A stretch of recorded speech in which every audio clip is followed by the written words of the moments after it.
Hi, this is Heather here at Growing Spaces. We're here to show you some basic things to do in the springtime in your dome.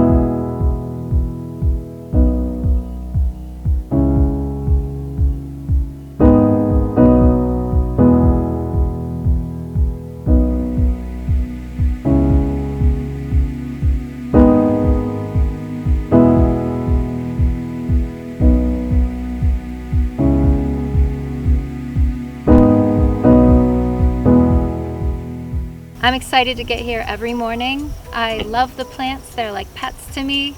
They change every day.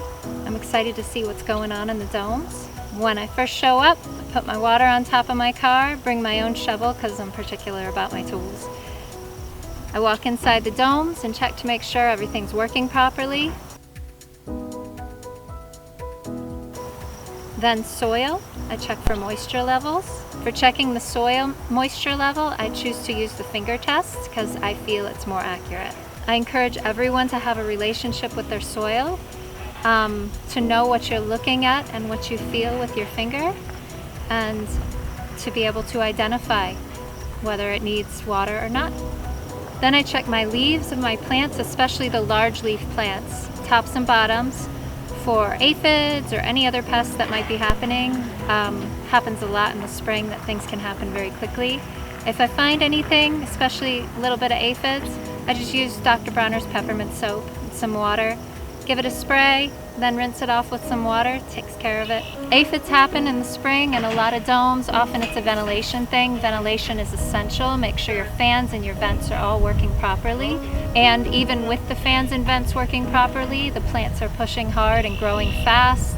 Aphids happen. Don't worry about them. No big deal. Just a little soap and water. They get through that cycle, get a good strong root structure, and then going into the summer, not an issue anymore.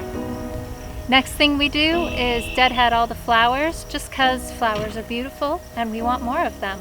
If there's any wilted flowers or anything that looks like it's going to seed, that's what you want to remove to make more flowers. Then I would go through the watering of each dome wherever it was necessary.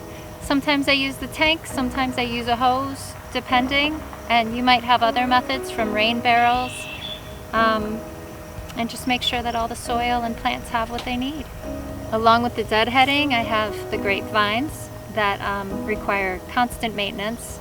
I gotta trim them, I gotta cut back any little bunches that come up because we want large optimal grapes, and then train them around the edge of the dome so that they shade out the dome and keep it cool through the summer. And of course I love the fish. I can't wait to see them. They're so friendly, and I love to feed them and just watch them. And finally, each day I go through and find out what needs to be harvested. I just observe it and make sure that I harvest before it goes to seed or flower, when it's its optimal size and its optimal flavor. So today I harvested, and yesterday, for local food pantries and local churches. We're providing food for the community here in Pagosa, and so we have more people to share with.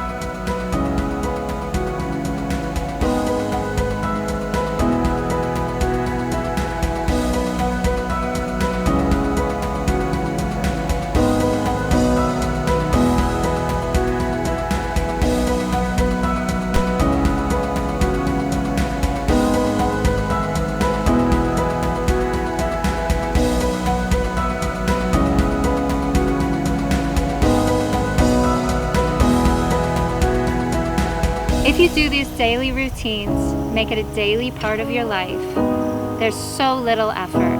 It's really so easy to have a thriving dome and get great joy and benefit from everything it produces.